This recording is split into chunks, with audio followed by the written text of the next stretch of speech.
अस्सलाम वालेकुम। कैसे मिजाज हैं आपके? ठीक है। मैं जीएस अंजुम और आप इस वक्त देख रहे हैं हमारा social media channel people and politics.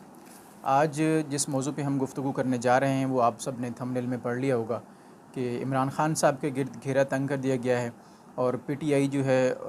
उनके तमाम अरकान और ख़ुद चेयरमैन पीटीआई इमरान खान साहब इस वक्त एफआईए के रडार पे आ गए हैं। और असल में बात यह है कि जो ताज़ा तरीन सूरत हाल है वो ये है कि पाकिस्तान की जो इस वक्त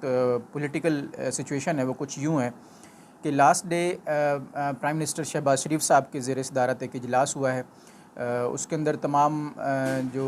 इनकी पार्टी है कमेटी उन्होंने जनाब वहाँ पे फ़ैसला लिया है ये कि पीटीआई के अगेंस्ट एक डिक्लेरेशन जो है वो ये फ़ाइल करेंगे सुप्रीम कोर्ट में।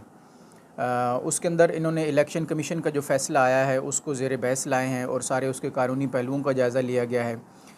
वज़ारत दाखिला और वज़ारत क़ानून ने मिलकर उस पर ब्रीफिंग दी है और उसके तहत जो फ़ैसला हुआ है वो ये है कि इस डिक्लेरेशन को सुप्रीम कोर्ट में पेश किया जाए और उसके साथ जो फ़ॉरेन फंडिंग है उसकी तहकीकात के लिए एफआईए को इन्वॉल्व किया जाए, क्योंकि ये केस काफ़ी पेचीदा बना दिया गया था, हालांकि इतना था नहीं। और हुआ यूँ कि इस पर जो हमारी पाकिस्तान तहरीक इंसाफ है उन्होंने ये किया कि इस केस को उनको पता था कि उन्होंने क्या किया हुआ है और क्या उनके हाथों से ये काम हुए हैं, तो उन्होंने इसको लटकाने के लिए 8 साल का अरसा उन्होंने इसको यूज़ किया। 50 बार कोई अल्तवा का शिकार करवाया गया इलेक्शन कमीशन में। एनी हाउ वो सब आप लोगों ने तफसीलात देख ली हैं। अभी इस वक्त जो ताज़ा तरीन सूरत हाल है वो ये है कि शहबाज शरीफ साहब और उनकी काबीना ने कैबिनेट ने ये बात पास कर दी है कि जी इसको एज ए रेफरेंस आप सुप्रीम कोर्ट में भेजें with reference to declaration of election commission और उनका जो फ़ैसला आया डिसीजन उसके अगेंस्ट, और मतलब उसकी रोशनी में सुप्रीम कोर्ट में भेजा जाएगा। और साथ ही एफआईए को तहकीकात के लिए जितने लोगों ने अकाउंट्स खुलवाए पीटीआई के, जिन लोगों ने पीटीआई के नाम पर सूबाई अकाउंट्स खुलवाए हैं या पर्सनल अकाउंट्स खुलवाए हैं उनको तहकीकात की जाएगी पाकिस्तानी इदारों दूसरे जो फाइनेंशियल इंस्टीट्यूशंस हैं उनके साथ मिल के। और एफआईए को स्पेशली ये टास्क दिया जाएगा कि उन लोगों को सामने लाएं, उनको टारगेट करें और उनको पकड़ के एहतसाब के लिए पेश किया जाए जिन्होंने इस काम में हिस्सा लिया है। यानी इमरान ख़ान और उनके जितने भी साथी इस काम में इन्वॉल्व थे उन सब को इसमें सर्कल कर दिया गया है और कहा है जी उन सब का नाम भी जो है वो ईसीएल में डाल दिया जाए, जैसे कि गुज़िश्ता 2 दिन अखबारात में आ रहा था कि नाम उन सब का ईसीएल में डाला जाए, नंबर 1 थिंग। और नंबर 2 ये है कि उनके अगेंस्ट जो इन्वेस्टिगेशन है उसको इनिशिएट किया जाए। तो इस इन्वेस्टिगेशन के लिए सबसे पहले टॉप इंस्टीट्यूट एफआईए को टास्क दे दिया गया है और बाकी जो फाइनेंशियल इंस्टीट्यूशंस हैं वो भी उनके साथ सपोर्ट करेंगे। और इसके अलावा ये एक बात तय हो गई है कि पीटीआई ने जनाब इंटरनेशनल जो कंपनीज़ हैं उनसे उन्होंने फ़ंड्स लिए हैं और ये एक फ़ॉरेन फंडेड पार्टी के नाम से डिक्लेयर कर दिया गया है इसको। उस मीटिंग में उन्होंने ये बात क्लियर कर दी है कि PTI was a foreign funded party जिसको गैर मुल्की रकम बाहर से लोगों ने दी और इन्होंने उनको पाकिस्तान में मुख्तलिफ़ कार्रवाइयों में इस्तेमाल किया, जलसों में इस्तेमाल किया, हुकूमत को गिराने में और हुकूमत लेने में और अपने हर काम में उन्होंने जो बाहर से इन्होंने जो मरियम औरंगज़ेब साहबा ने अभी जो लास्ट में इनकी पार्टी ब्रीफिंग की बात की है कमेटी की ब्रीफिंग में जो उन्होंने प्रेस ब्रीफिंग दी है उसमें उन्होंने ये बात बताई है कि जो खैराती रकम है जो मतलब वेलफेयर के नाम पे जो पैसा वहाँ से लिया गया है इंटरनेशनली मुख्तलिफ़ तंजीमों से वो पाकिस्तान में मंगवा कर पीटीआई ने अपने सियासी मकासद के लिए इस्तेमाल किया है। ये एक बहुत बड़ी शक उन्होंने इसके अंदर वाज़िया की है कि जो खैरात की रकम थी वो भी इमरान ख़ान साहब ने नहीं छोड़ी और उसको भी अपने सियासी मकासद के लिए इस्तेमाल किया है, जो कि एक बहुत बड़ा जुर्म है इनकी लिस्ट के ऊपर और इनकी रिपोर्ट में। तो इसको भी उन्होंने हाईलाइट किया है। और नंबर 3 थिंग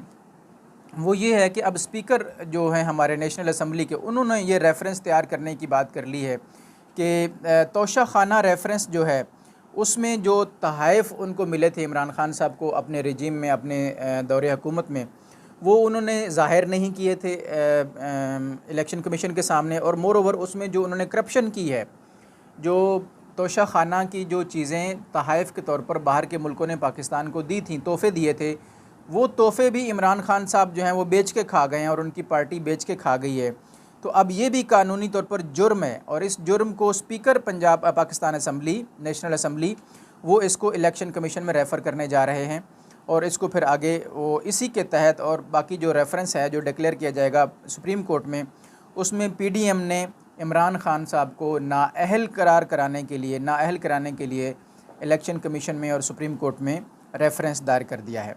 अब ये सूरत हाल है इस वक्त ताज़ा तरीन पीटीआई के हवाले से और इमरान खान साहब की परेशानियों के हवाले से, और बहुत इस वक्त तनकीद का सामना है पूरे मुल्क में और इंटरनेशनली भी। लेकिन अब हो क्या रहा है, जैसा कि हमने गुज़िश्ता रोज़ ये बात कही थी कि अब जो इनके पीटीआई के स्पोक्स पर्सन हैं, जिनकी नौकरी यही है कि उन्होंने पीटीआई को हर बुरे काम के ऊपर पर्दा डालना है, इमरान खान साहब के हर काम को हाईलाइट करना है और पीटीआई के लिए हमेशा काम करना है, तो उन स्पोक्स पर्सनस का ये स्पेशली टास्क उनके पास है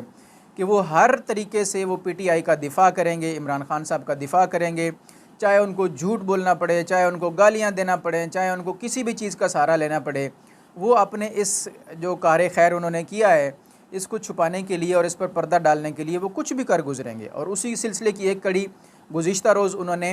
इलेक्शन कमीशन के सामने तो जो एहतजाज का ड्रामा रचाया था वो भी ऐसे ही था। अब हुआ ये कि उन्होंने एक रेफरेंस दिया, लेकिन वो फिर शाम को वापस मंगवा लिया। उनके सुल्तान सिकंदर जो राजा हैं, उनके राजा सिकंदर सुल्तान साहब के अगेंस्ट, जो इलेक्शन कमीशन के चेयरमैन हैं, उनके अगेंस्ट वो भी शाम को वापस मंगवा लिया।